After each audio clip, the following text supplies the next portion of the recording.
নবী সুলাইমান আলাইহিস সালামের বিরাট বড় রাজত্বের পাখি, এ পাখির নাম হুদহুদ। শুনে যাবেন হুদহুদ। এই হুদহুদের আল্লাহ একটা চোখ দিয়েছিল, সুন্দরের চোখ দিয়ে হুদহুদ জমিনের নিচে যখন তাকাইতো, জমিনের অতল গহ্বরে সোনা দানা মণি মুক্তা এবং খনিজ সম্পদ কোথায় আছে এই হুদহুদের চোখের রাডারে ধরা পড়ে যেত। নবী সুলাইমানকে হুদহুদ ডেকে বলতো, ও আল্লাহর পয়গম্বর, এই মাটির নিচে সোনা দানা লুকানো আছে। হুদহুদের চোখের রাডার এতই গভীর ছিল, মাটির অতল গহ্বরে কত শত ফিট নিচে পানি আছে, মাটি আছে এবং কত ফিট নিচে এই খনিজ পদার্থ আছে, হুদহুদের চোখের রাডারে ধরা পড়ত। আপনি একটু চিন্তা করেন, দুনিয়ার একজন নবীর খেদমত করার কারণে হুদহুদের চোখের রাডার যদি এত বড় হয়ে থাকতে পারে, তাহলে আপনি বলেন তো নবুয়তের চোখের পাওয়ার কত হতে পারে। এই জন্য রাহমাতুল লিল আলামিন নবীজি মদিনায় বসে বসে আরশে মুআল্লা, জান্নাত ও জাহান্নামের খবর বলে দিতে পারত, এবং আসমান ও জমিন জগতের খবর এবং কবরের খবর আমার রাসূল বলে দিত। একবার আওয়াজ তুলে বলা যাবে কে মারহাবা। বিশ্বাস হয় না? যেমনি বলতেছেন মনে হয় সন্দেহ আছে। একসাথে বলেন, বিশ্বাস হয় না? জোরে আওয়াজ তুলে জোরে বলেন, হয় না? আরো জোরে বলেন, হয়? একসাথে বলেন, হয়? যদি না হয় তো কোরআন থেকে বুঝে যান। আল্লাহ আলাম তারা, আপনি কি দেখেন না? আন্নাল্লাহ ইয়াসজুদু লাহু মান ফিস সামাওয়াতি ওয়া মান ফিল আরদ, আসমান ও জমিনের ভিতরে যাহা কিছু আছে সব আমাকে সেজদা দেয়। আপনি কি দেখেন না নবী? একসাথে বলেন আল্লাহু আকবার। तमाम সৃষ্টি সব আল্লাহকে সেজদা দেয়। একসাথে বলেন, কাকে দেয়? আল্লাহকে। কি কি সেজদা দেয় তাও আল্লাহ কোরআনে বলছে। الشمس والقمر والنجوم والجبال والشجر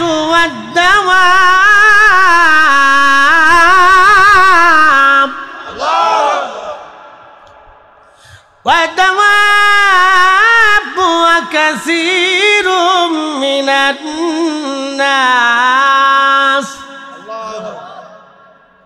কোরআন শরীফ ভালো লাগে? হ্যাঁ, ভালো লাগে।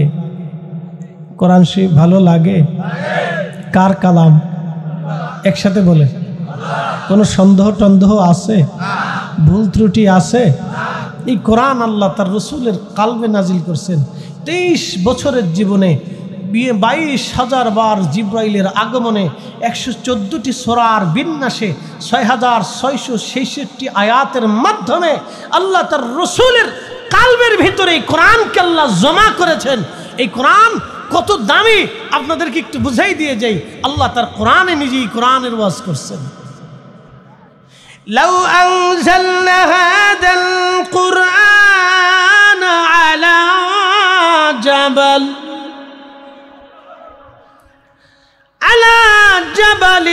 লারাআইতাহু খাশিআন মুতাসাদ্দিআন মিন খাশিয়াতিল্লাহ।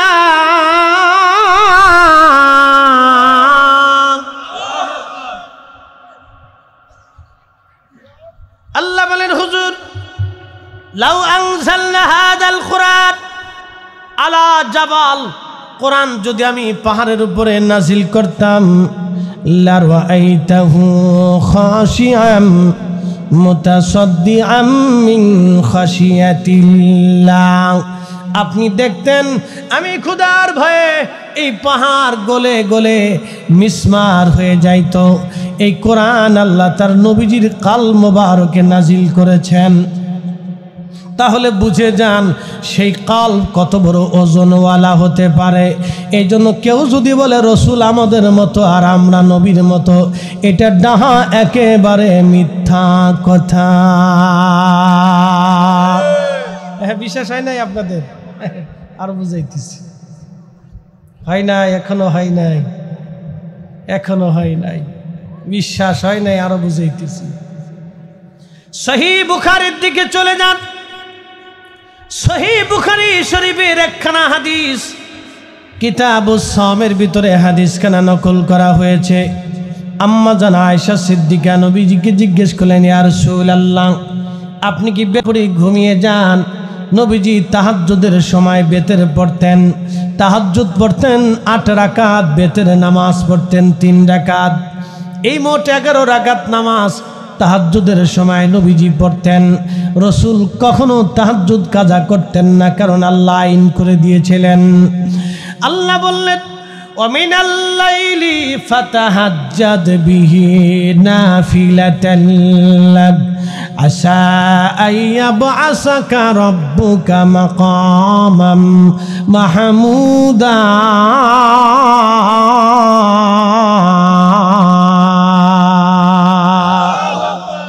নবীজি তাহাজ্জুদ আপনি নামাজ পড়েন, আর নওয়াফিল অতিরিক্ত করে দিলাম আপনাকে। কারণ কি, এই নামাজ যদি আপনি পড়েন, আসা, কুরআনুল কারীমের ভিতরে আল্লাহ আসা শব্দ যেখানে ব্যবহার করেছেন, যদিও আসা শব্দের শাব্দিক অর্থ হলো সম্ভাবনাময়, সম্ভবত আসা শব্দের সাধারণ অর্থ হলো সম্ভবত। যখন কোরআনে রসুলের শব্দের আগে এই শব্দ এসেছে, তখন আল্লাহ আসা শব্দ দিয়ে বলে দিয়েছেন একেবারে অবশ্যই, অবশ্যই আসা। ইমাম ইবনে কাসির তাফসীর ইবনে কাসিরের মধ্যে লিখতেছেন, আসা শব্দ দিয়ে আল্লাহ একেবারে অবশ্যম্ভাবী করে দিলেন। অবশ্যই হে রাসূল, আপনি যদি তাহাজ্জুদ পড়েন, আমি আল্লাহ আপনাকে একটা প্রতিদান দিব, মাকামে মাহমুদ ওয়ালা বানিয়ে দিই। মহাশরের কঠিন মাঠে আমি আল্লাহ রাব্বুল আলামিনের আরশে মুআল্লার ডানে আপনার জন্য আমি আসন বরাদ্দ করে দিয়ে মাকামে মাহমুদ ওয়ালা বানায়া সর্বোচ্চ সম্মানের অধিকারী বানায়া দিব। একসাথে জবান খুলে জোরে বলেন আল্লাহু আকবার। আমরা সেই মহান নবীর উম্মত, যখন কিয়ামতের ময়দানে সব নবীদের কপালের মধ্যে ভাঁজ পড়ে যাবে, গুনার কারণে না, নবীদের চিন্তা আসবে আল্লাহর কাহারিয়াত কিভাবে কমানো যায়, আল্লাহর রাগ আজকে কি করে কমানো যায়।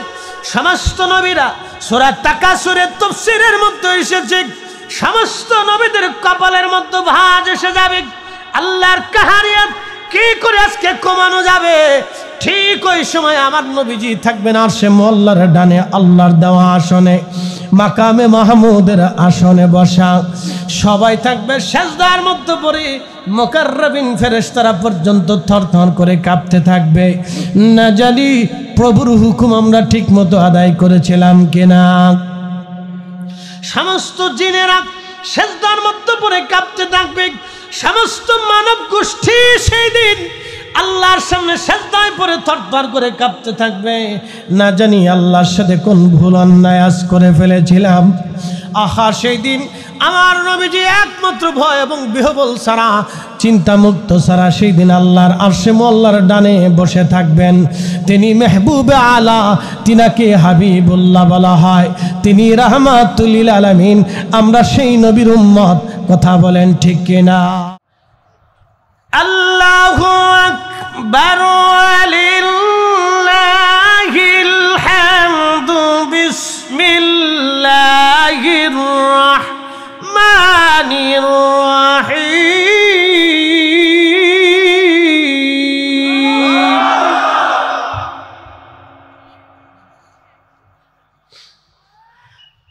فإذا قضيتم الصلاة فاذكروا الله قياما।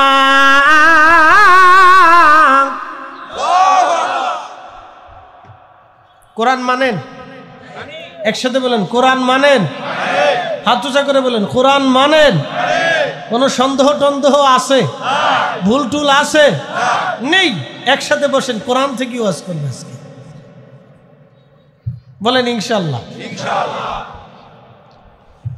فإذا قضيتم الصلاة فاذكروا الله قياما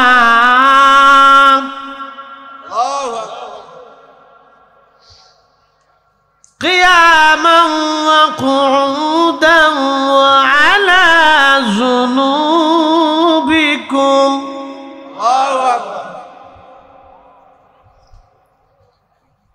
فإذا قضيتم الصلاة, নামাজ শেষ করেছ, ফাযকুরুল্লাহ, আমি আল্লাহ জিকির করো। কিয়ামা, দাঁড়িয়ে যদি থাকো দাঁড়ায়া করো।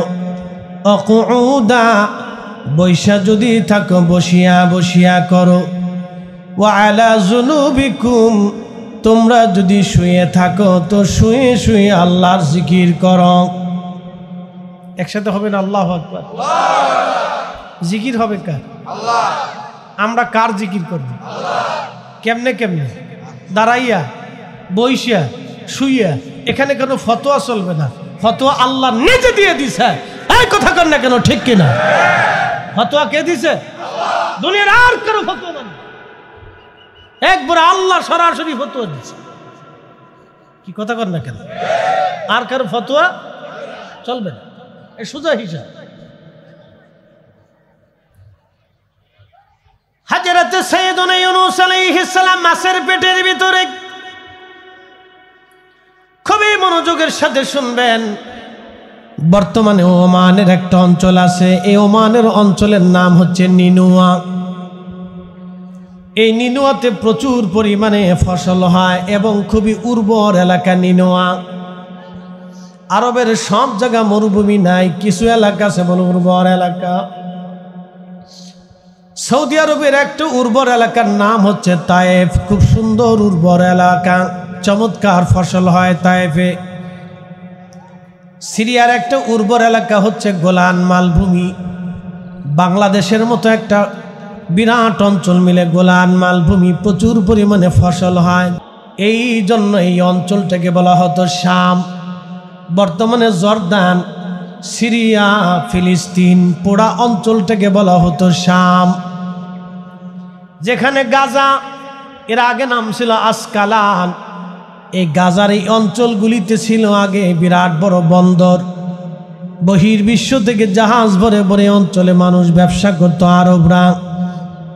এই আসকালানে পৃথিবী বিখ্যাত বড় বড় রাজা বাদশাহদের বাসস্থান ছিল। এটা আজকের বাসস্থান না। ৬০০০ বছর ধরে এই আসকালানে গাজা অঞ্চলে মানুষের বসবাস, ৬০০০ বছর ধরে। এই ফিলিস্তিনে বাইতুল আকসার আশেপাশে হযরতে নবী সুলাইমান আলাইহিস সালামের বিরাট বড় রাজদরবার ছিল। এত বড় রাজা ছিলেন তিনি। শুধু জমিনের ভাগ না, সাগরের কিনার পর্যন্ত তিনি শাসন করতেন। মহাসাগর থেকে জিনদের রাজধানী কোহেকা পর্যন্ত তিনি রাজত্ব করেছিলেন নবী সুলাইমান। তখ্ত ছিল ওনার। এই তখ্তখানাকে বাতাসে উড়াইয়া পৃথিবীর যেখানে খুশি সেখানে তিনি উড়ে যেতে পারতেন। 3টা বাহিনী ছিল ওনার, একটা মানুষ বাহিনী, আর একটা জিন বাহিনী, আর একটা পাখি বাহিনী। পাখিদের যিনি লিডার ছিলেন, এই পাখির নাম ছিল হুদহুদ। এই হুদহুদ পাখি আল্লাহর জান্নাতে চলে যাবে নবী সুলাইমানের খেদমত করার জন্যে। কথা বোঝা যায়? একসাথে বলেন, বোঝা যায়? আচ্ছা, বুঝে থাকলে উত্তর দিয়ে। আমি জানি অনেক, কিন্তু অনেক দূর থেকে আসছেন ওয়াজ শোনার জন্য। কিছু মজার কথা বলবো। হুদহুদ একটা পাখি নবীকে মহাব্বত করে বেহেশত চলে যাবে। বলেন, হুদহুদের কি কোনো শরীয়ত আছে? নামাজ রোজা জিকির ফিকির কিছু আছে? নেই। ওর নবীর খেদমত করে বেহেশত চলে গেল হুদহুদ। 10টা প্রাণী বস্তু আল্লাহর জান্নাতে যাবে, মানুষ এবং জিন ব্যতীত 10টা প্রাণী এবং বস্তু আল্লাহর বেহেশত চলে যাবে। তার একটা প্রাণীর নাম হচ্ছে কাসওয়া। যেই কাসওয়া রসুলকে বহন করে হিজরত করেছিল, এই কাসওয়া জান্নাতে চলে যাবে। আর আরেকটা হচ্ছে উস্তুনে হান্নানা, একটা মরা কাঠ, খেজুর গাছের একটা কাঠ। যদি কখনো মদিনাতুল মুনওয়ারাতে যেতে পারেন তো রিয়াজুল জান্নাতে চলে যাবেন।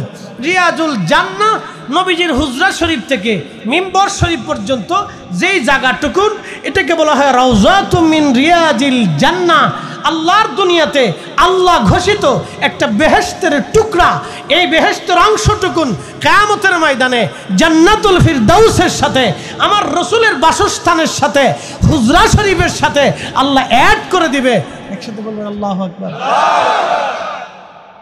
রিয়াজুল জান্নাহ ভালো করে বুঝে যান। অনেকে আমাদের দেশে রসুলের শান খুঁজে পায় না, তো কেমনে খুঁজে পাবেন? চশমা লাগাইছেন কালা, দুনিয়া কালা দেখা যায়। চশমা লাগাইছেন লাল, দুনিয়া লাল দেখা যায়। আপনি নবীর শান কোথায় খুঁজে পাবেন? চশমা লাগাইছেন মুহাম্মদ ইবনে আব্দুল ওয়াহাব নজদির চশমা, যার কারণে এই চশমা দিয়া কোরআনের দিকে তাকাইলে রসুলের শান খুঁজে পাবেন না, হাদিসের দিকে তাকাইলে নবীর শান খুঁজে পাবেন না। আর নবীর শান খোঁজার জন্য কোরআন হাদিসের দিকে না তাকালেও চলবে, যদি আমার রসুলের দিকে তাকান তো রসুলের শান আপনি নিজেই পেয়ে যাবেন। কথা বলে ঠিক না বেটা? রসুলের শান খুঁজতে হলে তো উহুদের পাহাড়ে চলে যান, এখনো শান জিন্দা আছে।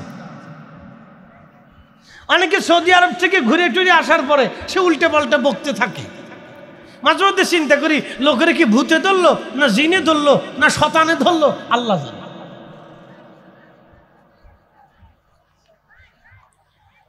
নীলফামারীবাসী, জল ঢাকাবাসী ভালো করে শুনে যাবেন। বাইতুল আকসাতে 70,000 নবী নামাজ পড়েছেন। বাইতুল আকসার ভিতরে আপনি রিয়াজুল জান্নাহ খুঁজে পাবেন না। হারাম শরীফে 2,24,000 নবী রাসূল হারাম তাওয়াফ করেছে। বাইতুল আকসা এইখানে আপনি রিয়াজুল জান্নাহ পাবেন না। শুধু মদিনাতে আমার রাসূল একা নামাজ পড়লেন। একজন নবী একটা মসজিদে নামাজ পড়েছেন, মসজিদে নববী মদিনাতুল মুনাওয়ারা। এ আমার রাসূল হুজরা শরীফ থেকে মিম্বার, মিম্বার শরীফ থেকে হুজরা শরীফে বারে বারে গেলেন, গেলেন আসলেন, গেলেন আসলেন, গেলেন আসলেন। যাওয়া আর আসার কারণে আমার রব, আমার আল্লাহ এই জায়গাটাকে রওজাতুম মিন রিয়াজিল জান্নাহ বানিয়ে দিয়েছেন। একসাথে জবান খুলে আওয়াজ তুলে বলেন আল্লাহু আকবার। কাজী নজরুল লিখেছেন, শ্রেষ্ঠ নবী দিলাম রে তরিয়ে নিতে রোজা হাসরে, পথ না ভুলি তাই তো দিলে পাক কুরআনের বাণী। খোদা তোমার মেহেরবানি, সুন্দর ফুল সুন্দর ফল, মিঠা নদীর পানি। খোদা তোমার মেহেরবানি। নীলফামারীবাসী, নবী সুলাইমান আলাইহিস সালামের বিরাট বড় রাজত্বের পাখি। এ পাখির নাম হুদহুদ। শুনে যাবেন হুদহুদ। এই হুদহুদের আল্লাহ একটা চোখ দিয়েছিল। সুন্দরের চোখ দিয়ে হুদহুদ জমিনের নিচে যখন তাকাইতো, জমিনের অতল গহ্বরে সোনা দানা মণি মুক্তা এবং খনিজ সম্পদ কোথায় আছে এই হুদহুদের চোখের রাডারে ধরা পড়ে যেত। নবী সুলাইমানকে হুদহুদ দেখে বলতো, ও আল্লাহর পয়গম্বর, এই মাটির নিচে সোনা দানা লুকানো আছে। হুদহুদের চোখের রাডার এতই গভীরে ছিল, মাটির অতল গহ্বরে কত শত ফিট নিচে পানি আছে, মাটি আছে, এবং কত ফিট নিচে এই খনিজ পদার্থ আছে, হুদহুদের চোখের রাডারে ধরা পড়ত।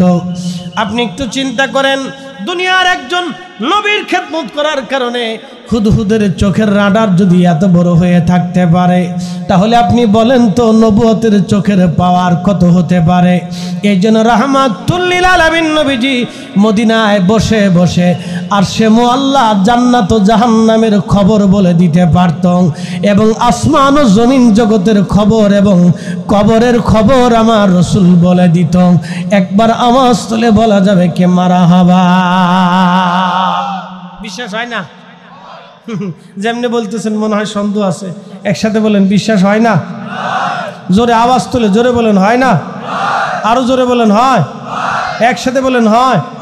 যদি না হয় তো কোরআন থেকে বুঝে যান। আল্লাহ আলাম তারা, আপনি কি দেখেন না? আন্নাল্লাহ ইয়াসজুদু লাহু মান ফিস সামাওয়াতি ওয়া মান ফিল আরদ। আসমান ও জমিনের ভিতরে যাহা কিছু আছে সব আমাকে সেজদা দেয়। আপনি কি দেখেন না নবী? একসাথে বলেন আল্লাহু আকবার। तमाम সৃষ্টি সব আল্লাহকে সেজদা দেয়। একসাথে বলেন কাকে দেয়? আল্লাহকে। কি কি সেজদা দেয় তাও আল্লাহ কোরআনে বলছে। الشمس والقمر والنجوم والجبال والشجر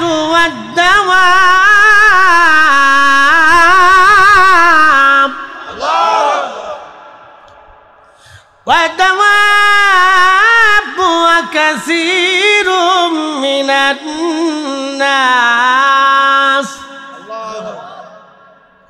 কোরআন শরীফ ভালো লাগে? হ্যাঁ ভালো লাগে। কোরআন শরীফ ভালো লাগে? কার কালাম? একসাথে বলে। কোনো সন্দেহ টন্দেহ আছে? ভুল ত্রুটি আছে? এই কোরআন আল্লাহ তার রসুলের কালবে নাজিল করছেন। 23 বছরের জীবনে 22,000 বার জিব্রাইলের আগমনে 114টি সূরার বিন্যাসে 6,666 আয়াতের মাধ্যমে আল্লাহ তার রসুলের কালবের ভিতরে এই কোরআনকে আল্লাহ জমা করেছেন। এই কোরআন কত দামি আপনাদেরকে একটু বুঝাই দিয়ে যাই। আল্লাহ তার কোরআনে নিজেই কোরআনের ওয়াজ করছেন। লাউ আনজালনা হাদাল কুরআন আলা জাবাল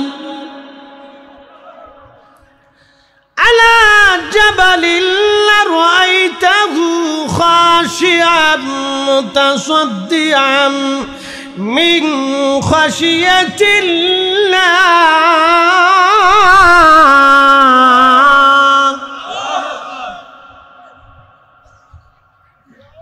আল্লাহ বলেন, হুজুর লাউ আনজালনা হাদাল কুরআন আলা জাবাল, কোরআন যদি আমি পাহাড়ের উপরে নাজিল করতাম, লারাআইতাহু খাশিআন মুতাসাদ্দিআন মিন খাশিয়াতিল্লাহ, আপনি দেখতেন আমি ক্ষুধার ভয়ে এই পাহাড় গলে গলে মিসমার হয়ে যাইত। এই কোরআন আল্লাহ তার নবীজির কাল মোবারকে নাজিল করেছেন। তাহলে বুঝে যান সেই কাল কত বড় ওজনওয়ালা হতে পারে।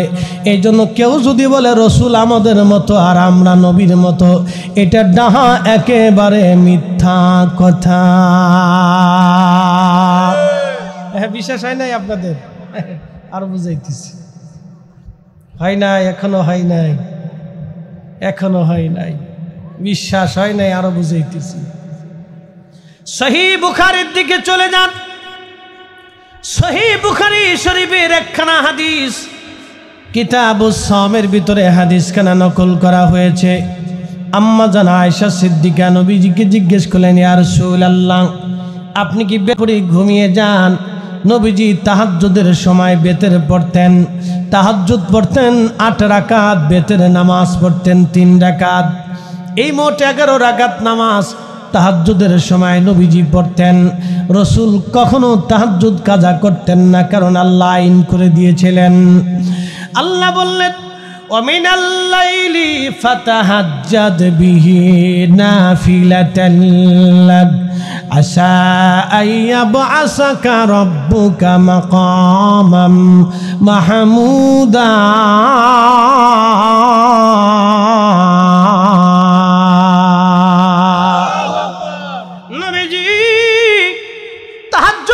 নামাজ পড়েন আর নওয়াফিল অতিরিক্ত করে দিলাম আপনাকে। কারণ কি, এই নামাজ যদি আপনি পড়েন, আসা, কুরআনুল কারীমের ভিতরে আল্লাহ আসা শব্দ যেখানে ব্যবহার করেছেন, যদিও আসা শব্দের শাব্দিক অর্থ হলো সম্ভাবনাময়, সম্ভবত আসা শব্দের সাধারণ অর্থ হলো সম্ভবত। যখন কোরআনে রসুলের শব্দের আগে এই শব্দ এসেছে, তখন আল্লাহ আসা শব্দ দিয়ে বলে দিয়েছেন একেবারে অবশ্যই, অবশ্যই আসা। ইমাম ইবনে কাসির তাফসীর ইবনে কাসিরের মধ্যে লিখতেছেন, আসা শব্দ দিয়ে আল্লাহ একেবারে অবশ্যম্ভাবী করে দিলেন। অবশ্যই হে রাসূল, আপনি যদি তাহাজ্জুদ পড়েন, আমি আল্লাহ আপনাকে একটা প্রতিদান দিব, মাকামে মাহমুদ ওয়ালা বানিয়ে দিই। মহাশরের কঠিন মাঠে আমি আল্লাহ রাব্বুল আলামিনের আরশে মুআল্লার ডানে আপনার জন্য আমি আসন বরাদ্দ করে দিয়ে মাকামে মাহমুদ ওয়ালা বানায়া সর্বোচ্চ সম্মানের অধিকারী বানায়া দিব। একসাথে জবান খুলে জোরে বলেন আল্লাহু আকবার।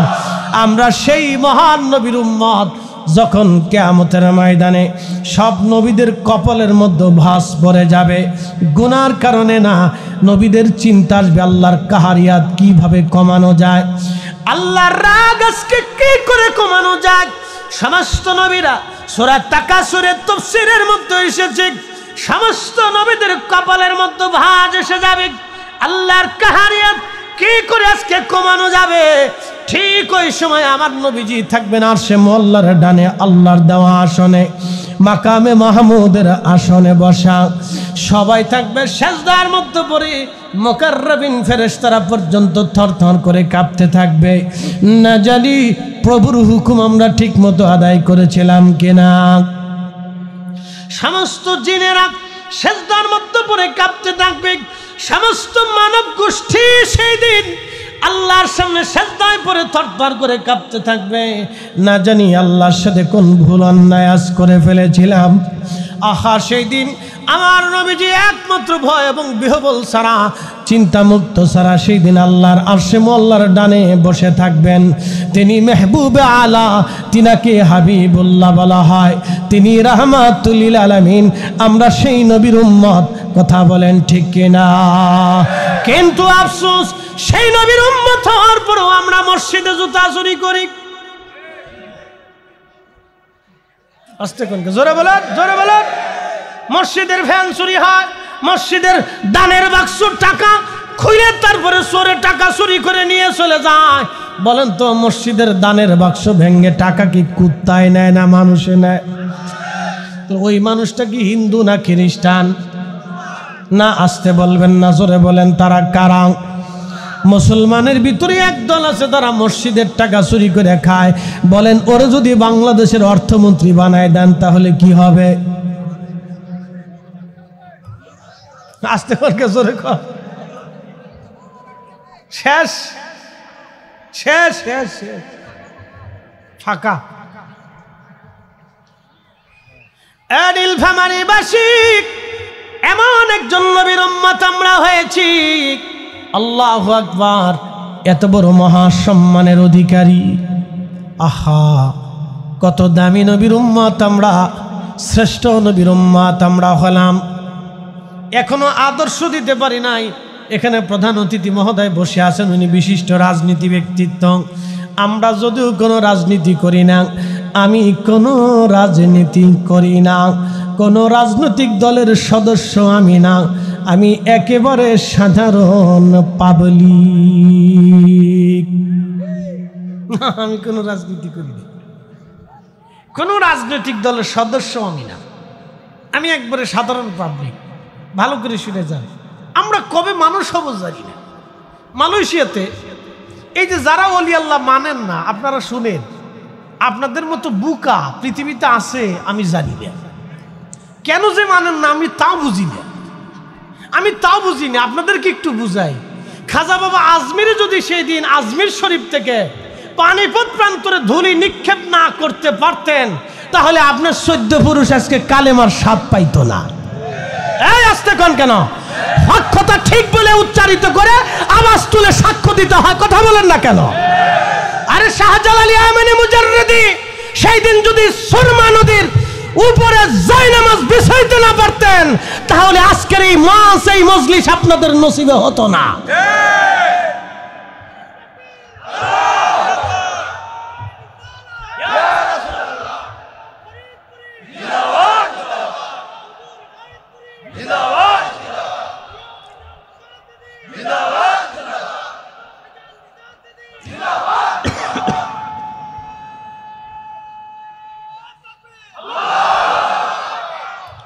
মালদ্বীপে গেলাম একদিনে 400 বছর আগে।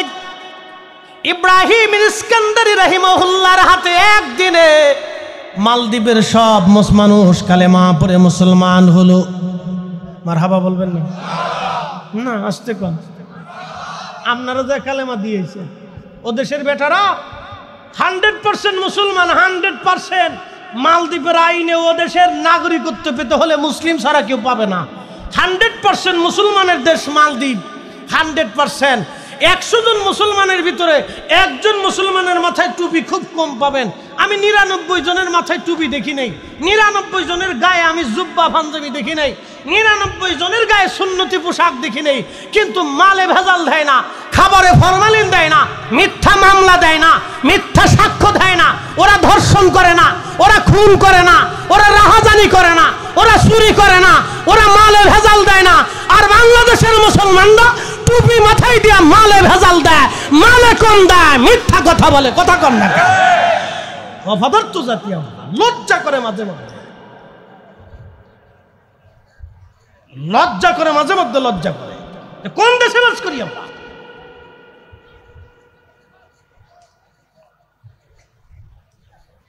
এই শুনে যাবেন, আমাদের দেশে ইসলাম এসেছে 1350 বছর আগে। যদি বিশ্বাস না হয় চট্টগ্রামে চলে যাবেন, শহরের এক কোণাতে ঘুমিয়ে আছেন মহান একজন আল্লাহর ওলি হযরত বদর শাহ আউলিয়া, মিসকিন শাহ আউলিয়া, গরিবুল্লাহ শাহ আউলিয়া। 1300 বছর আগে তারা কালেমা নিয়ে এসেছিলেন চট্টগ্রামের বন্দর দিয়ে জাহাজে চড়ে। ভাইজান আমার মনোযোগ দিয়ে কথা শুনে যাবেন, তারও 100 বছর আগে আমাদের এই সিলসিলার একজন নক্ষত্র, তার নাম বাইজিদ বোস্তামি রহমাতুল্লাহ আলাইহি। বাইজিদ বোস্তামির পীরের নাম হজরতে ইমাম জাফর সাদেক। তিনার বাবার নাম ইমাম মোহাম্মদ বাকের, তিনার বাবার নাম ইমাম জয়নুল আবেদিন, তিনার বাবার নাম সুলতানে কারবালা ইমাম হুসাইন, তিনার বাবার নাম শেরে খুদা আলী কাররামাল্লাহু ওয়াজ, তিনার বিবির নাম সাইয়্যিদাতুন নিসাই আহলিল জান্নাহ। এ নারী জাতিরা যারা আমার ওয়াজ শুনে যাচ্ছেন, ভালো করে শুনে যান। সাইয়্যিদাতুন নিসাই আহলিল জান্নাহ, জান্নাতের সমস্ত নারীদের সর্দারিনী ফাতিমাতুজ জাহরা রাদিয়াল্লাহু আনহা। তেনার সন্তানের নাম হযরতে ইমাম হুসাইন, তেনার সন্তানের নাম ইমাম জয়নুল আবেদিন, তেনার সন্তানের নাম ইমাম মোহাম্মদ বাকের, তেনার সন্তানের নাম ইমাম জাফর সাদেক, তিনার মুরিদের নাম বাইজিদ বোস্তামি কাদ্দাসাল্লাহু সিররাহুল আজিজ, তিনার মুরিদের নাম, তিনার রোহানি সন্তানের নাম হযরত আবুল হাসান কেরকানি, আলী ফাহামুদি তুষি হয়ে হযরত খাজা বাহাউদ্দিন নাশমান বুখারী হয়ে, হযরত খাজা বাকি বিল্লাহ হয়ে, মুজাদ্দিদ আল ফিসানি সিরহিন্দি হয়ে, শেখ আল্লামা আব্দুল্লাহ আকবর আবাদি আদম বিন নুরি হয়ে, শেখ আল্লামা আব্দুল্লাহ আকবর আবাদি, শাহ আব্দুর রহিম মুহাদ্দিস দেহলাবি, শাহ ওয়ালিউল্লাহ মুহাদ্দিস দেহলাবি, শাহ আব্দুল আজিজ মুহাদ্দিস দেহলাবি, সৈয়দ আহমদ বেরেলভি, নূর মোহাম্মদ নিজামপুরি, হযরত শাহ সুফি ফতেহ আলী রসুলের নামা, শাহ সুফি সৈয়দ ওয়াজিদ আলী মেহেদি বাগী, তার রুহানি সন্তান হযরত আল্লামা শাহ সুফি খাজা ইনায়েতপুরী, তার 1300 খলিফার ভিতরে অন্যতম খলিফা আমার পীর মুর্শিদ খাজা বাবা আল্লামা ফরিদপুরী। কষ্ট হইতেছে? বোঝা যায়? একসাথে বলেন আল্লাহু আকবার। সিলসিলা কি দুর্বল না মজবুত? না হয় না, আরো জোর বলেন। আপনি দুর্বল হলে সিলসিলা দুর্বল না, আপনি দুর্বল, আপনার মন দুর্বল, দেহ দুর্বল। বলেন সিলসিলা কি দুর্বল না মজবুত? একসাথে বলেন দুর্বল না মজবুত? অনেক দামি সিলসিলা, আপনি বুঝেন না, সেটা আপনার বুঝের দোষ। সিলসিলা খুব দামি। আপনাকে কোন পর্যন্ত নিয়ে গেছে বুঝতে পারছেন? এখান থেকে সিলসিলা আসছে। হাজরাতে বাইজিদ বোস্তামি বাংলাদেশে এসেছিলেন 1300 বছর আগে। বাংলাদেশ থেকে 1300 বছর আগে বাংলাদেশে ইসলাম আসলো। বাংলাদেশের ইসলাম আসার 300 বছর পরে মালয়েশিয়াতে ইসলাম গেল। মালয়েশিয়াতে ইসলাম কিনে নিলেন হুজুর গাউসে পাকের কলিজার টুকরা সন্তান আল্লামা সুলতানুল আরিফিন ইসমাইল হাক্কি ইসমাইল বুগদাদি আল হাসানি ওয়াল হুসাইনি রহিমাহুল্লাহ। মালয়েশিয়ার মালাক্কা সাগরের একেবারে প্রণালীর মাঝখানে একটা ছোট্ট দ্বীপ আছে। এই 15 বছরে ওনার পবিত্র মাজার আমি জিয়ারত করে এসেছি।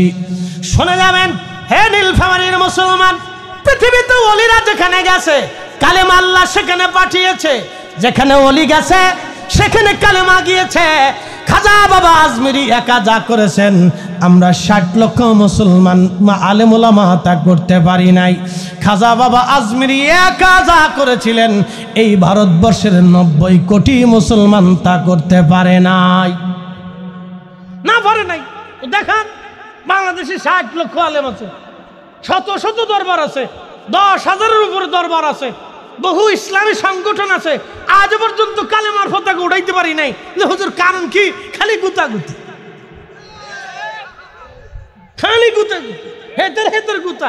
একদল আইছে বুকের উপরে হাত বাঁধতেই হবে, আর একদল হইছে মুনাজাত বন্ধ করতেই হবে, আর একদল হইছে মিলাদ বন্ধ করতেই হবে, আর একদল হইছে ফাতিহা বন্ধ করতে হবে।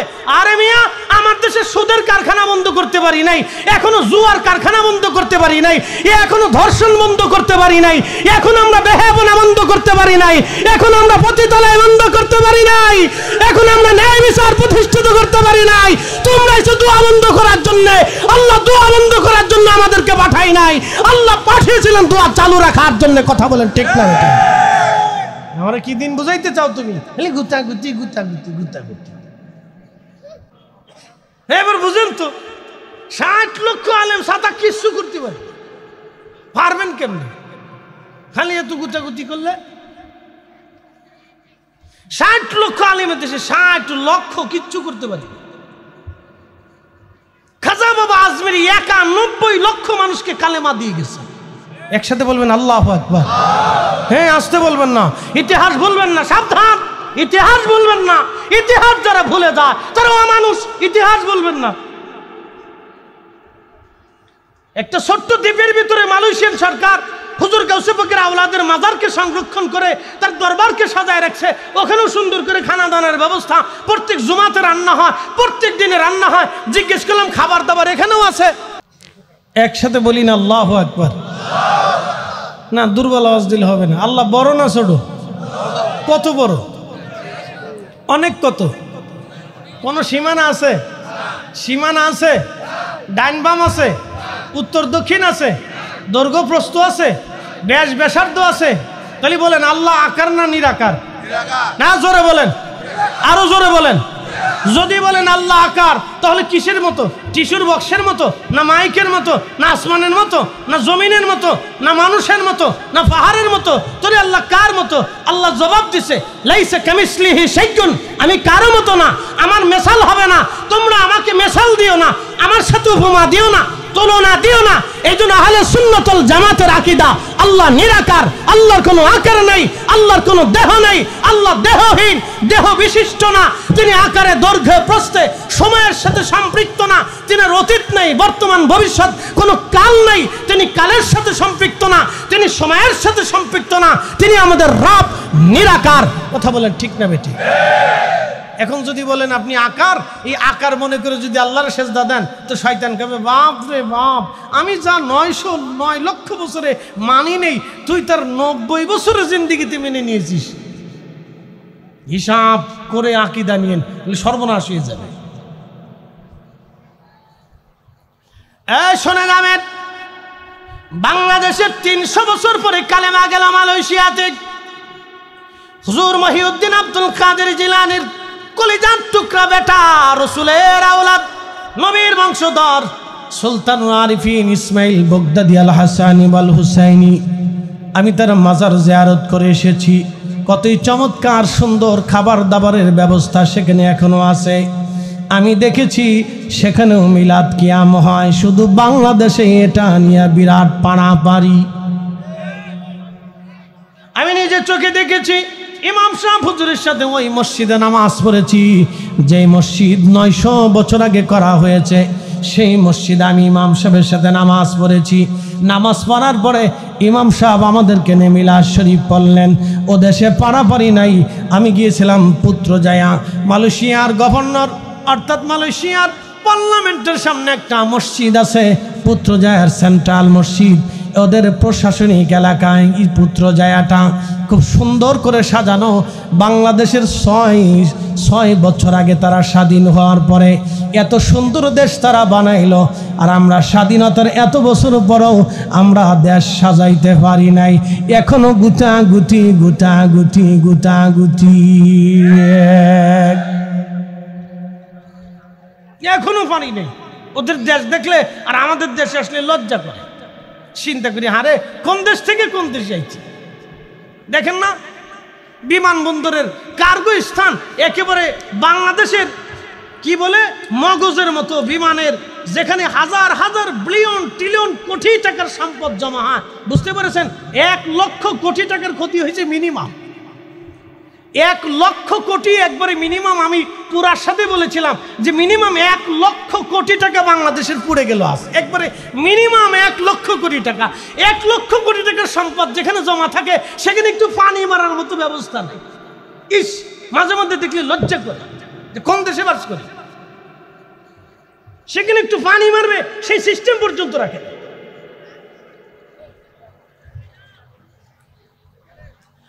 শোনে যাবেন ভাইজান আমার,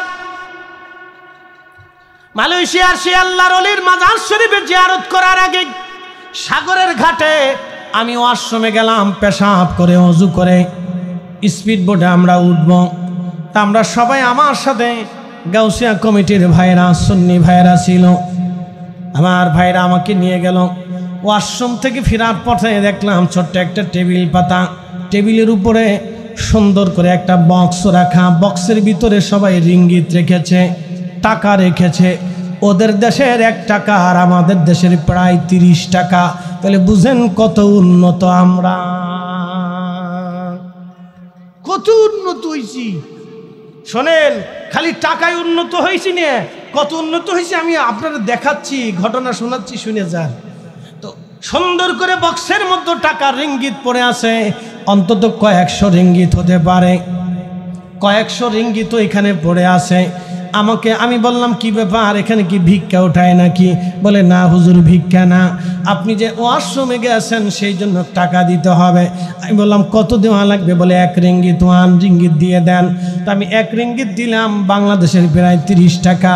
আমি বললাম ব্যাপার কি? টাকা যে নিবে সে কো? যিনি টাকা নিবে তিনি নাই, কিন্তু বাক্স আছে, টাকাও আছে। আমি বললাম যিনি টাকা নেবে সে কো? বলল হুজুর যে টাকা নেবে সে নাই, কিন্তু টাকা দিয়ে যায় সবাই। আমি বললাম ভাইরা, আপনারাও তো মালয়েশিয়া চাকরি করেন, আমি সফরে এসেছি, মাহফিল আপনাদের সাথেই করলাম, আপনাদেরকে ওয়াজ করে শোনাইলাম। এই মালয়েশিয়ার মুসলমানদেরকে কারা ওয়াজ করে শোনাইলো যে বাথরুমের সামনে থেকে তাদের দেশের টাকা চুরি হয় না। আমি বললাম আমার দেশে যদি এটা হতো, কয় হুজুর টাকাও চলে যেত, বাথরুমেও চুরি হয়ে যাইত। Made in Bangladesh. ওদেশের বাথরুম থেকে মানুষ টাকা চুরি করে না, আর আমাদের দেশের মসজিদ থেকে টাকা চুরি করে। বুঝেন মানসিকভাবে আমরা কতটা বিকারগ্রস্ত, কতটা অসুস্থ আপনি বুঝে যান। ভোট তো ভালো মানুষের দিবেন না, নির্বাচনে সারা বছরকে মার্কা আছে নি রে? আছে। বলে কোন সে মার্কা? কলস। আরো জোরে কলস। জোর হয় না কে? কলস। ওই যে সারা মাস ধরে কলস কলস কি চিল্লাইছে। বদনাওয়ালা আগের দিন রাত্রিবেলা এসে 5000 টাকা দেখো, বাড়ি ভোট কয়টা রে? বলে 5টা আছে। ধর 5000 টাকা দিলাম। পরের দিন যাইয়া 10টার সময় প্রথমেই ঢুকে বিসমিল্লাহ কইয়া সারা মাস ধরে কলসের জিকির করছে। একবারে প্রথমে যে বদনামারকে ঠাস ঠাস ঠাস ঠাস করে মেরে দিচ্ছে। Made in Bangladesh. তো কপাল আমারটা ফুরবে না তো মালয়েশিয়ারটা ফুরবে নাকি? কষ্ট হইতেছে আপনাদের?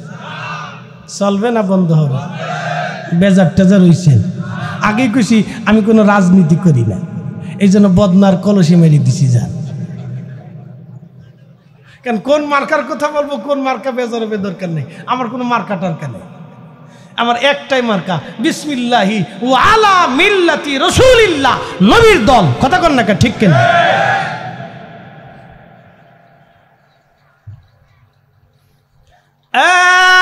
নীলফামারীবাসী, এই জন্য মানসিকভাবে আমাদেরকে উন্নত হতে হবে, ন্যায় প্রতিষ্ঠিত করতে হবে।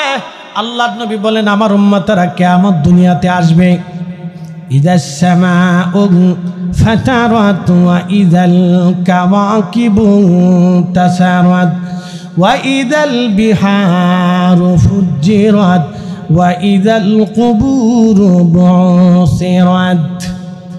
আসমান ভেঙে ভেঙে পড়বে, নক্ষত্র ভেঙে ভেঙে পড়বে, সাগর উদ্বেলিত হয়ে যাবে, সাগরের সমগ্র পানিগুলি জমিনে আছাড় মারবে। বাংলাদেশে মাঝে মধ্যে বিরাট বড় বড় তুফান আসে, হারিকেন আসে, টর্নেডো আসে, বিরাট বড় বড় ভয়াবহ সামুদ্রিক তুফান আসে। বাংলাদেশের তুফান থামানোর জন্য আমার আল্লাহ বাংলাদেশের উপকূলীয় অঞ্চলগুলিতে বড় বড় বড় বড় ঝাউ গাছ লাগাইছে, বিরাট বড় বড় বাগান আছে, সুন্দরবন আছে। কিন্তু আপনি যদি মালদ্বীপে চলে যান, একেবারে সাগরের কিনারে তাদের বিল্ডিং, কোনো ঝাউবন নাই, কোনো সুন্দরবন নাই। শত শত বছর ধরে ভারত মহাসাগরের ভিতরে একটা ছোট্ট দ্বীপপুঞ্জ দেশ, এতই সুন্দর এবং চমৎকার, সামুদ্রিক কোনো তুফান আসে না, ঝড় আসে না, কোনো বিপদ আসে না। সমুদ্র থেকে মাত্র 3 হাত উপরে তাদের মাটি, কখনো সমুদ্র তাদেরকে পানির নিচে ডুবাইয়া দেয় না। একসাথে বলেন তো রক্ষা করার মালিক কে? ওই সাগরের ভিতরে নীল তিমির প্রত্যেক দিন 110 মণ খাবার একটা তিমিরে খাওয়ায়। জবান খুলে বলেন আমাদেরকে খাওয়াই কে? প্রত্যেক দিন 110 মণ ওজনের খাবার যদি একটা তিমিরে খাওয়ায়, একটু চিন্তা করে দেখেন তো, ভাবেন তো, এরকম মহাসাগরে হাজার হাজার তিমি মাছ আল্লাহ সৃষ্টি করেছেন, ওদের প্রত্যেক দিনের খাবার যিনি ব্যবস্থা করেন তিনি সেই মালিক। আমাদেরও খাবারের ফয়সালা যিনি করেন সেই মালিক। তার জমি মেরা খায়। আসতে কোনকে ডরাই ডরে করতেছেন নাকি? জোরে বলেন। বহু আছে এদেশে, বহু আছে ভাইয়ের বোনের জমি বুঝেই দেয় না। এই যে ওনারা তো রাজনীতি করে, ওনাদের কাছে সালিশের কোনো কমতি আসে না। চেয়ারম্যান মেম্বার যারা আছে তাদের কাছে একটার পর একটা সালিশ আছে। বলে কি হয়েছে? আমার জমি বুঝাই দেয় না। কেটাই দেয় না? বলে আমার বড় ভাই দেয় না। বড় ভাই কেন দেয় না? বলে দেয় না। বলে কেন দেয় না? আর যদি জল ঢাকার প্রপার একটা জমি থাকে আর বনে যদি একটু দুর্বল থাকে, তো জমি কিয়ামতের 8 দিন পর্যন্ত দেবে না। মুসলমান আবার এরা আবার হজে যায়, কাবা শরীফ ধরে দোয়া করে, কিন্তু শয়তানে হাসি কই, বাপরে বাপ তুই আমার সিটু বড় সিটা।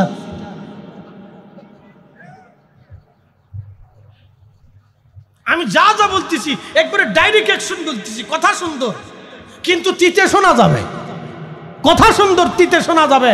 এই শুনে যাবেন, ভালো করে শুনে যাবেন, ভালো করে শুনে যাবেন, ভালো করে বুঝে যাবেন। ওয়াল্লাহি বিল্লাহি তাল্লাহি আমাদেরকে মানুষ হতে হবে, মানুষ হতে হবে। মানুষ হয়েছি তো মানুষ আমাদেরকে হতে হবে। আল্লাহ বলছে লা তামুতুন্না ইল্লা ওয়া আনতুম মুসলিমুন। মুসলমান না হইয়া তোমরা মইরো না। মুসলমান হয়ে আমাদেরকে কবরে যেতে হবে। মুসলমান হইতে হলে আল্লাহ নবীর তরিকায় মুসলমান হতে হবে। কথা বলেন ঠিক না বেঠে? আল্লাহ রসুলের তরিকায় মুসলমান হতে হবে, মুসলমান হতে হবে, মুসলমান হতে হবে। ৬৮,০০০ গ্রাম এদেশে, ৬৮,০০০ গ্রামে এখনো সালিশ দরবার হয় ঠিক মতো ন্যায় বিচারের সালিশ হয় না। চোখ দেখা, মুখ দেখা, টাকা দেখা, ক্ষমতা দেখা, দল দেখে বিচার হয়। কথা কোন না কেন? এখনো ঠিক মতো বিচার হয় না। আমরা এখনো পর্যন্ত বিচার ঠিক মতো প্রতিষ্ঠিত করতে পারি নাই। আর এক দল এসে মুনাজাত বন্ধ করে দিতে, ওটা বন্ধ করো। তো তোমার মুনাজাতে কি কামড়াই নাকি?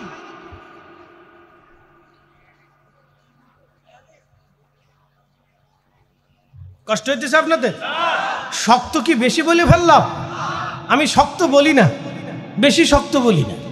হুজুর কেন বলি না? আল্লাহ বলছে সুন্দর শব্দ দিয়ে মানুষকে দাওয়াত করো, কোরআন সুন্নাহ দিয়ে দাওয়াত করো। শব্দ যেন তোমার সুন্দর থাকে, ভালো ব্যবহার দিয়ে মানুষকে দাওয়াত করো। এই জন্য আমার পীর মুর্শিদের জিন্দিগিতে কখনো দেখবেন না কাউকে একটা ধমক পর্যন্ত দিছে। জাকের ভাইরা কথা কন নাকি? জোরে বলেন না, না জোরে বলেন, জোরে বলেন, হাত উঁচা করে বলেন। আমার হুজুরের জীবনে গীবত আছে? জোরে বলেন, গীবত আছে? মিথ্যা দেখেছেন? ধমক দেখেছেন? গালি দেখেছেন? কখনো কি হুজুর কেবলা তুই মুই করে কথা বলা দেখেছেন? ছোট হলেও বলতেন বাবা আপনি কেমন আছেন, কি কথা কন না? সুন্দর শব্দ দিয়ে দাওয়াত দিতেন। তার ভাষা ছিল অত্যন্ত মার্জিত, সুন্দর এবং খুব ধৈর্যের অধিকারী ছিলেন। আমরা তো অনেক সময় রাগ হয়ে যাই, শীতে যাই, জজবা চলে আসে, কিন্তু হুজুর কেবলা যেন অনেক ধৈর্যের অধিকারী ছিলেন। সবার সাথে তিনি কথা বলতেন। একসাথে বলবেন না মারহাবা। একদিন দরবারে এক ভদ্রলোক গেছে, বিরাট বড় সৌদির জুব্বা, সৌদি থেকে আনছে, মাথায় যে বিড়ে বানছে, বিড়ে বুড়ে তার ঘন্টা মুড়ি দিচ্ছে। সৌদি আরবে দেয় না, ঘন্টা মুড়ি দিয়ে পরে বিড়ে মাথায় দেয়, আছে না নি, হেথা মাথায় দিয়ে আসছে। তো হুজুর কেবলার সামনে দাঁড়ায় রয়েছে, তো সেও কিছু বলে না, হুজুরও কিছু বলে না। তো যারা আশেপাশে ছিলেন, হুজুর বলেন, বাবা আমার বাড়ি একজন মেহমান আসছে, ওনার একটু গেস্ট রুমে নিয়ে যান, সুন্দর করে বিছানা করে দেন, আর ভালো করে খাবার দাবার দেন। আমি নির্দেশ না দেওয়া পর্যন্ত ওনার জন্য যত্নে খেদমত যেন ত্রুটি না হয়। হুজুর নির্দেশ দিছে। এই কথা শুনিয়া খাদেম যারা ছিলেন তারা ওনাকে গেস্ট রুমে নিয়ে গেছেন, সুন্দর বিছানা দিছেন, প্রত্যেকদিন ভালো ভালো সুন্দর সুন্দর ফল ফ্রুট খাবার দাবার, মিষ্টি দই টই দিয়ে ভালো মন্দ খাওয়াচ্ছেন। 3 দিন খাওয়া শেষ, লোকটা আবার সামনে এসে চুপচাপ দাঁড়াইছে, কিছু বলে না, হুজুরও কিছু বলে না। হুজুর বললেন, বাবা ওনাকে নিয়ে পুকুরিয়া থেকে সুন্দর করে একটা বাসে উঠাইয়া যেখানে যাইতে চায় সেখানকার বাসের ভাড়া দিয়া সুন্দর করে সিটে উঠাই দিয়ে বসাই দিয়ে আপনারা চলে আসবেন, উনি কিন্তু আমার মেহমান। বলবেন না মারহাবা। আচ্ছা, তো লোকেরা জাকের ভাইরা যায় পুকুরি স্ট্যান্ডে আইসা ওনারে সুন্দর করে বাসে উঠাই টুটাই দিয়া দরবার শুয়ে যায় হুজুর কেবলার সামনে, বলতেছে, হুজুর কি মেহমান আসলো, কিছু বললো না, আপনিও কিছু বললেন না, শুধু চোখে চোখে কথা হলো। হুজুর বিষয়টা বুঝলাম না। হুজুর বললেন, বাবা এই লোকটা হলো জাদুকর, আজকে 3 দিন ধরে সে আমাকে বান মেরে জাদু মেরে হত্যা করার জন্য আসছিল। বাবা সে তো আমার বাড়ির মেহমান, কিন্তু 3 দিন ধরে সে চেষ্টা করছে, আল্লাহ আমাকে কুয়তের কেল্লার ভিতরে বন্দি করে রাখছে, ওনার জাদু টাদুতে বাবা কিছু টিছু হয় নাই। সে আমার শত্রু হলেও সে আমার বাড়িতে আসছে, সে আমার মেহমান, সেই জন্য আমি রসুলের তরিকায় তাকে সম্মান করছি। আসতে হয়ে গেল না? জোরে কন। এই জাকের ভাইরা আরো জোরে বলেন, একসাথে কন আল্লাহু আকবার, আরো জোরে বলেন আল্লাহু আকবার। আপনার বাড়িতে কেউ গেলে হুজুর কেবলার নির্দেশ কি, কিছু না থাকলেও 1 গ্লাস পানি। এই আসতে বলবেন না, জোরে বলেন, মনে থাকবে। কিছু নাও থাকলে কি হবে? জোরে বলেন, কিছু নাও থাকলে কি হবে? মালয়েশিয়াতে আমি একটা মসজিদ দেখতে গেলাম, চাইনিজদের প্রথম মসজিদ, যদি কোনোদিন যান তো দেখে আসবেন। চাইনিজদের প্রথম মসজিদ, যদি কোনো প্রবাসী থেকে থাকেন তো তার কাছে ঠিকানা দিয়ে বলবেন আসেনি। যদি আমার তথ্য ভুল হয়ে থাকে তাহলে আপনি বলবেন যে ফরিদি সাহেব আপনি মিথ্যা বলেছেন, দুনিয়া ঘোরা মানুষ আমি। ভালো করে শোনেন, সেই চাইনিজদের প্রথম মসজিদ দেখতে গেলাম, শত বছর আগের বানানো। চাইনিজদের ঘর বাড়ি তো আপনারা জানেন চিঙ্কু পুঙ্কু, হ্যাঁ ওদের ঘর বাড়ি খুব চিঙ্কু পুঙ্কু, কাঠ দিয়ে খুব সুন্দর করে বানায়, মাশাআল্লাহ দেখতেও খুব ভালো দেখা যায়। তো মসজিদও ওদের ঘর বাড়ির সিস্টেমে বানানো। মসজিদের পাশে সেই মিনারা এখনো আছে, যেই মিনারাতে মুসলমানরা আজান দিত। তায়েফে যদি চলে যান, মসজিদে আলী, হযরত আলী রাদিয়াল্লাহু আনহু একটা মসজিদ বানিয়েছিলেন, সেই মিনারা এখনো আছে, সেই মিনারায় দাঁড়ায় আজান দিতেন। যদি চলে যাবেন আপনি মালদ্বীপের, সেই প্রথম 400 বছর আগের গড়া মসজিদ, সেই মসজিদের মিনারা এখনো আছে, যেখানে দাঁড়াইয়া মুসলমানরা আজান দিত। হযরত বেলাল মসজিদে নববীর বাহিরে, হযরতে বনু নজ্জার গোত্রের এক মহিলা সাহাবীর ছাদ ছিল, সেই ছাদের উপরে দাঁড়িয়ে হযরত বেলাল আজান দিত। এই যে এখানে ব্যক্তি বসা আছেন, যদি কোনোদিন হজে যান তাহলে আপনি রিয়াজুল জান্নার ডান পাশে পিছনে একটা ছাদের মতো সুন্দর করে এরকম একটা জায়গা দেখবেন, ওইখানে নবীর মসজিদের মুয়াজ্জিনরা এখনো দাঁড়ায় আজান দেয়, ওখানে বেলাল দাঁড়ায় আজান দিত। সারা জিন্দেগির মুসলমানরা সারা জীবন মসজিদের বাহিরে আজান দিল, আপনি এখন মসজিদের ভিতরে মাইক পাইয়া মসজিদের ভিতরে দাঁড়ায় আজান দেন কোন দলিলে? বলে মন গড়া দলিলে। আপনি এই বেদাত চোখে দেখলেন না, কিন্তু রসুলের দুরূদ সালাম পড়লে খালি বেদাত বলে চিল্লেন, মুনাজাতে গেলে খালি বেদাত বলে চিল্লেন। এই বেদাত চোখে দেখলেন না, মুনাজাতের ভিতরে বেদাত খুঁজে পাইছেন, তার মানে বুঝে গেল ডাল মে কুছ কালা হায়। ভালো করে শুনে যান। আমি মসজিদে গেলাম, যাওয়ার পরে নামাজ পড়লাম, নামাজ শেষ করার পরে দেখি বিরাট বড় ডেকছি। জিজ্ঞেস করলাম ডেকছি কেন? মুসল্লিদেরকে খাবার খাওয়ানো হয়। আমি বললাম বেদাত না? এদেশে বেদাত চলে না, এদেশে বাঙালিকে ফতোয়া চলে না। আমি এরপরে বললাম কি ব্যাপার, টেবিলের উপর কলা খা, মুসল্লিরা আসবে, কলা দিয়ে তাদেরকে মেহমানদারি করা হয়। আমি বললাম মাশাআল্লাহ, তো ভালোই হয়েছে, আমরা জিলাপি খাওয়াই, এর লাগে জিলাপি হুজুর, আর এরা যে কলা খাওয়ায় তাহলে কলা হুজুর, আর সৌদি আরবের লোকেরা খেজুর খাওয়ায়, এর লাগে তারা খেজুর হুজুর। কি কথা করলে? এগুলি হচ্ছে আমাদের মনস্তাত্ত্বিক সমস্যা, বুঝতে পারছেন? আদার্স কোনো প্রবলেম না। দুনিয়া ঘুরে ঘুরে দেখেন, দুনিয়া ঘুরে দেখেন, ওলি যেখানে গেছে ইসলাম সেখানে গেছে। না না না, ওলিরা যা দিনের খেদমত করেছে আমি আপনি সিহি 500 খেদমত করতে পারি নাই, না পারি নাই। একসাথে বলেন পারছি? না না, জোরে বলেন পারছি? না না, একসাথে বলেন পারছি? পারি নাই, পারি নাই, অবশ্যই পারি নাই। প্রিয় উপস্থিতি, এই জন্য মানসিকতা চেঞ্জ করতে হবে আমাদের। ওয়াজ যত শোনেন কাজ হবে না বাপ। এত ওয়াজ এদেশে, হ্যাঁ পৃথিবীর কোন দেশে এই দেশের মতো ওয়াজ হয় না। সারা বাংলাদেশে এক সিজনে যত মাহফিল হয় সারা পৃথিবীতে এত সেমিনার হয় না, সারা পৃথিবীতে হয় না। তারপরেও এদেশের মুসলমান চুরি করে, এদেশের মুসলমান ওয়াজের টাকা চুরি করে, ওয়াজ এসে ওয়াজ শুনে জুতো চুরি করে। এই আসতে কনকে জোরে বলেন। হ্যাঁ, জুতা চুরি করে। আমার জুতা কত নিচে? আমি তখন ওয়াজ করে পাইতাম 30 টাকা, মনে আছে? 100 টাকা দিত, 500 টাকা দিলে খুব খুশি হইতাম, বিরাট বড় টাকা। কিরে আলমগীর, ভুলে গেছো তুমি? ও মাদ্রাসা আমার ছোট ভাই, জুনিয়র আর কি। স্টুডেন্ট লাইফে ওয়াজে যাইতাম, ওরা দেখতো ছোট একটা ব্যাগ কাঁধে করে হাঁটতে হাঁটতে গেছি, তো ওয়াজ করতে গেছি এক জায়গা। তখনকার দিনে 100-500 টাকা করে গুছাই 1500 টাকা দিয়ে বাটার দোকান থেকে এক জোড়া জুতা কিনছি। চিন্তা করলাম আজকে একটু ভাব বুক দিয়ে মাহফিলে যাই। তো জুতা ফাই দিয়ে মাহফিল স্টেজে নিচে জুতা রাইখে আমি উপরে এসে ওয়াজ টোয়াজ করে কান্নাকাটি করে দোয়া খায়ের করলাম, নামে দিয়ে আমার জুতা নাই। হাই হাই হাই, এই মাইকটা ধরে গেলাম, দেখ তো করে আল্লাহর দোহাই লাগে, আমি কত কষ্ট করি টাকা গুছেই আজকে 1600 টাকাতে জুতা কিনছি, তো করে আল্লাহর দোহাই লাগে আমার জুতা জোড়া দিয়ে যা। সোরে কি আর ধর্মের কাহিনী শুনে? সোরে মাও চিনে না, মাসিও চিনে না। ও খালার গহনা চুরি করে, মাঠটাও চুরি করে, বাপের পকেট থেকে চুরি করে। পরে একজনে কয়, হুজুর এক কাজ করেন, আমার প্লাস্টিকের এক সিরা স্যান্ডেল আছে, লয়ে যান। আমাকে খালি পাই তোর যাওয়া যাবে না, দেন তা পাই দেখলি চল। খালি আটটুসির দোষ দিয়ে না, এগুলি মাথার থেকে সারেন। কি কথা কন না কে আসতে কন কে জোরে বলেন। খালি আটটুসির দোষ দিয়ে না, আটটুসিওয়ালাদের দোষ না, এত দোষ দিয়ে না। দোষ ধরলে যদি জিজ্ঞেস করি বুকে হাত দিয়ে বলেন তো কোন বাপের বেটা আছেন জীবনে গুনাহ করেন নাই, তো এই মাহফিলের ভিতরে একজনও খুঁজে পাওয়া যাবে। খালি দোষ আমাদের না, দোষের অভাব আছে দেশে। আমরা কারো নিন্দামন্দ করি না, এটা আমাদের স্বভাব না। ভুল আমাদের সবার আছে। আস্তে কনকে জোরে বলেন, জোরে বলেন। গুনাহ আছে না নাই? গুনাহ নাই কার? হাত উঁচা করেন তো দেখি, কোন বুজুর্গ? আমি একটু দেখতেছি। গুনাহ নাই কার? একটু হাত উঁচা করেন তো দেখি বুজুর্গ, আমি দেখবো একটু। নাই, তার অর্থ হলো আমরা সবাই গুনাহগার, কিন্তু ভয় নাই, আল্লাহ মাফ করবে। একসাথে বলবেন আল্লাহু আকবার। না হয় না, আরো জোরে বলে, হ্যাঁ হ্যাঁ চিৎকার মেরে বলেন। আমি সুসংবাদ দিচ্ছি, আরো জোরে বলেন মারহাবা। না, আমি অনেক দামি সুসংবাদ দিচ্ছি, হাত উঁচা করে বলেন মারহাবা।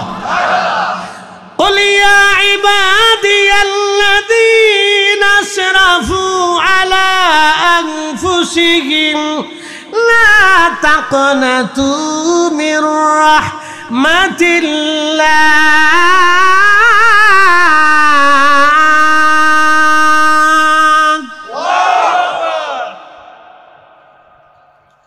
রব্বুল আলামিন বললেন, قل يا عبادي الذين أسرفوا على أنفسهم। এ মানুষেরা, ও আমার বান্দারা, নফসের সাথে তুমি জুলুম করে ফেলছো, অনেক গুনাহ করছো। কত গুনাহ? 7টা আসমান আর জমিন তুমি গুনায় গুনায় ভরে ফেলে দিয়েছো। লা তাকনাতু মির রাহমাতিল্লাহ। বান্দারে, আমার রহমত থেকে নিরাশ হইও না। ইন্নাল্লাহা ইয়াগফিরুয যুনুবা জামিআ।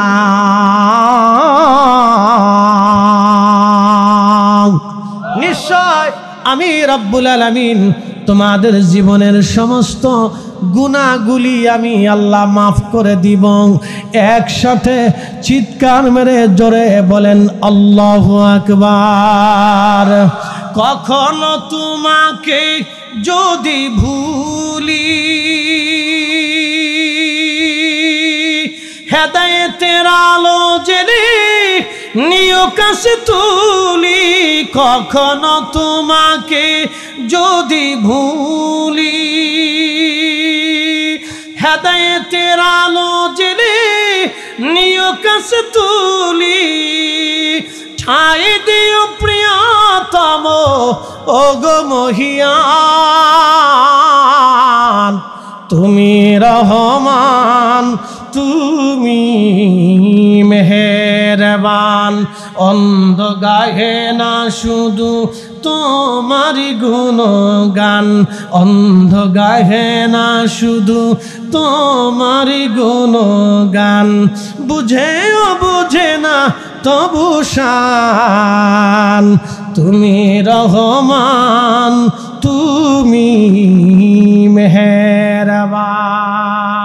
এবার আপনারা বলেন ক্ষমা করবে কে, ক্ষমা চাবে কে? কারা? জোরে বলেন। কেমনে চাবেন? মনে মনে ভাত খাইতে খাইতে? না না, ক্ষমা চাবেন দু হাত বাড়াইয়া।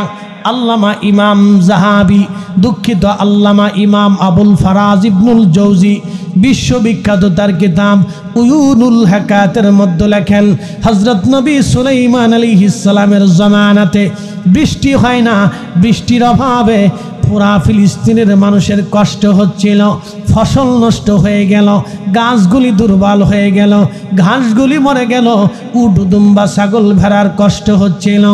সমস্ত ফিলিস্তিনবাসী নবী সুলাইমান আলাইহিস সালামের দরবারে এসে বলল, নবী বৃষ্টি হয় না, আপনি আল্লাহর কাছে দোয়া করে দেন রব্বুল আলামিন যেন আমাদেরকে বৃষ্টি দেয়। সুলাইমান নবী ডাক দেয় বলেন, আমার উম্মতেরা রে, তবে তোমরা আসো, আমরা সবাই মিলে সলাতুল ইস্তিসকার নামাজ পড়ি, যদি আমার রব খুশি হয় তো আকাশ থেকে বৃষ্টি আসবে। নবী সুলাইমান লক্ষ লক্ষ মানুষ নিয়ে সলাতুল ইস্তিসকার নামাজ পড়তে গেলেন। আমাদের দেশে বৃষ্টি না হইলে আমাদের দেশের সলাতুল ইস্তিসকার নামাজ হয়, 6 জনে নামাজ পড়ে, 3 জনে ভিডিও করে, 2 জনে বসে বসে দেখে, বাকিরা হাসতে হাসতে হাঁটতে হাঁটতে চলে যায়। এরকম সলাতুল ইস্তিসকার নামাজ দিয়ে বৃষ্টি আনা যাবে না। সলাতুল ইস্তিসকার নামাজ যদি পড়তে হয়, এই জল ঢাকার সমস্ত মানুষকে মাঠে চলে আসতে হবে, বাড়িঘর ফেলায় দিয়ে আসতে হবে।